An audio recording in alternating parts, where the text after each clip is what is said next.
Hello friend, आज हम एक न्यू फिल्म की बात करेंगे और फिल्म का नाम है रामायण पार्ट 1, जो अभी तक सिनेमाघरों तक रील नहीं हुई और अभी तक मारुति तक ये फिल्म नहीं आई। मगर इस फिल्म की लागत में 100 करोड़ रुपया भारतीय पैसे या अमेरिकी डॉलर इस फिल्म की लागत में लाए गए हैं और ये इंडिया की सबसे बड़ी और भारी फिल्म है जो अभी तक ये फिल्म रील नहीं की गई।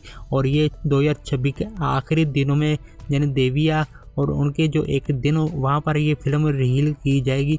और आप देख रहे हैं इस फिल्म की ज़बरदस्त स्टोरी, जो अभी तक ये फिल्म की कमाई 0 है, अभी तक ये फिल्म रिलीज नहीं की गई। और आप देखें इस फिल्म के अदाकारों और खूबसूरत नाम। और अगर आपको हमारी वीडियो अच्छी लगी है, हमारी वीडियो के लिए शेयर और लाइक कर देना, हमारे चैनल को फॉलो कर देना और घंटी का बटन दबा देना।